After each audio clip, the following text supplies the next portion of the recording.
மூக்கையா தேவருக்கு மணிமண்டபம் அமைக்கப்படும் என்று முதலமைச்சர் வரலாற்று சிறப்புமிக்க அறிவிப்பை வெளியிட்டுள்ளார் என்று பன்னீர்செல்வம் பாராட்டு தெரிவித்துள்ளார். தமிழக சட்டப்பேரவையில் இன்று 110 விதியின் கீழ் 2 புதிய அறிவிப்புகளை முதலமைச்சர் மு.க.ஸ்டாலின் வெளியிட்டார்.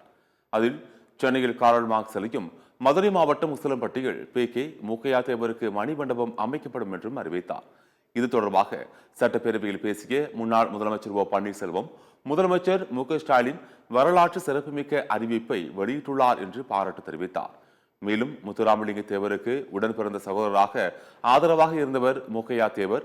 எனவே அவருக்கு சிலையுடன் கூடிய மணிமண்டபம் அமைக்க வேண்டும் என்று கோரிக்கை விடுத்தார்.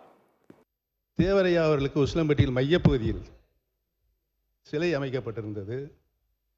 தேவரையாவுக்கு உடன் பிறந்த சகோதரராக பி.கே. மூக்கையா தேவர் அவர்கள் விளங்கி அனைத்து நிலைகளுக்கும் அவருக்கு ஆதரவு தந்தவர் திரு மூக்கையா தேவர் ஐயா அவர்கள்.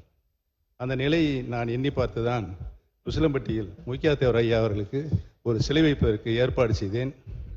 சிறப்பு வாய்ந்த மூக்கையா தேவர்களுக்கு சிலை மணிமண்டபம், சிலையோடு கூடிய மணிமண்டபம் அமைக்க வேண்டும் என்று நான் மாண்புமிகு முதலமைச்சர் அவர்களை அன்போடு கேட்டுக்கொள்கிறேன்.